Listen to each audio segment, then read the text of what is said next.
Welcome to the Real News Network. I'm Jessica Devereaux in Baltimore. And welcome to this edition of the Ford Report. Now joining us is Glen Ford. He's the executive editor of Black Agenda Report, and he's a regular contributor to the Real News. Thanks for being with us, Glen. Oh, thanks for allowing me to be here. So, Glen, in your latest article, The Superpower and the Caliphate, you talk about the military situation in Iraq and Syria, and you say, quote, "The emergence of the Islamic State signals the final collapse of U.S. imperial strategy in the Muslim world, certainly in the Arab regions of Islam." What do you mean by that?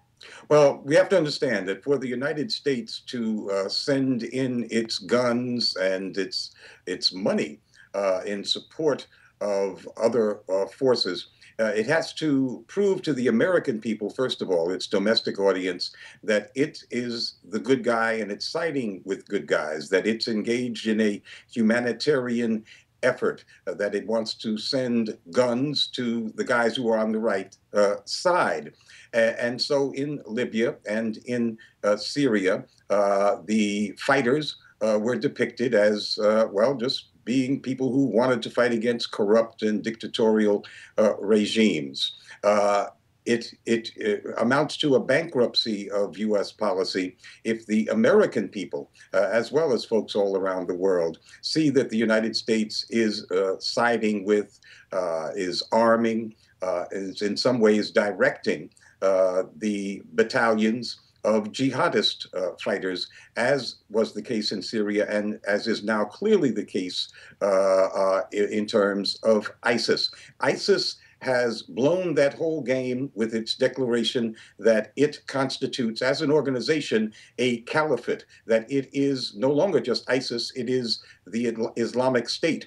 And it has words of warning, not just to the governments in Iraq and Syria. These are words of warning that we ought to take seriously, because anytime a group of folks who are willing to die for their religion or kill you for it say something, I think they should be taken seriously. And they say the legality of all emirates, groups, states, and organizations becomes null by the expansion of the caliph's authority. When those troops arrive on the soil. And that means that they are saying that this caliphate lays claim to the power of a state wherever it operates, that this state, this Islamic State, operates in the name of Allah, and that any other authority must bow to that. And that includes other states and other emirates, and that means Saudi Arabia, Qatar, Kuwait, Jordan, all of the other states that directly fund ISIS and these other jihadist outfits. So this causes a terrific crisis among the ranks of U.S. allies in the region. And certainly, of course, the United States would not be considered to be by the Islamic State to not also be subject to its edicts.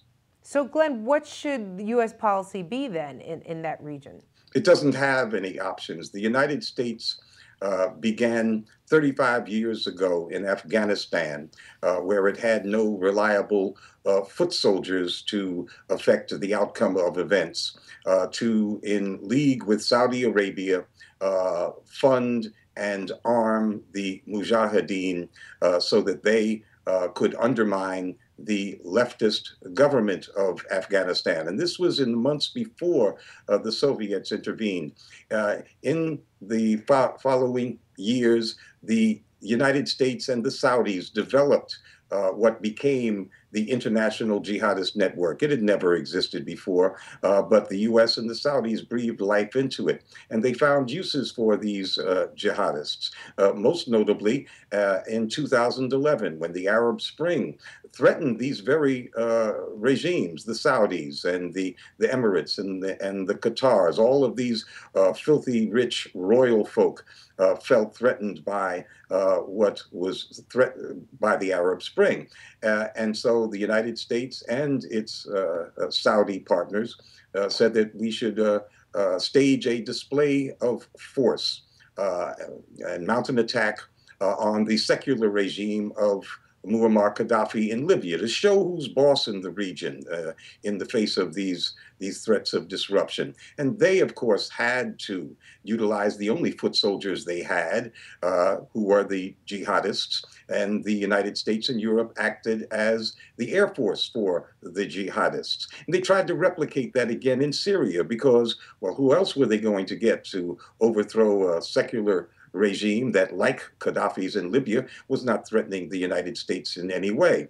So the arming of these jihadists became central to U.S. and Saudi policy in the region. If these jihadists are no longer controllable, and they clearly are not, who are to be the foot soldiers of the United States and the Saudis in the region? And how can the Saudis and the Kuwaitis and the Qataris, who live in the countries from which these jihadists come, how can they feel safe when there is a caliphate that claims temporal authority in the region and says that wherever it moves, its borders move with it, that caliphate moves as well? The Saudis only have recognized authority in the Middle East.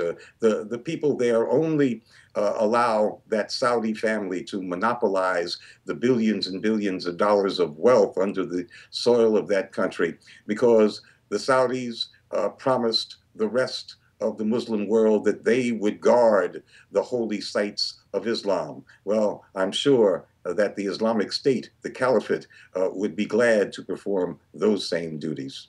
All right, Glen Ford, executive editor of Black Agenda Report. Thanks for joining us. Thank you. And thank you for joining us on the Real News Network.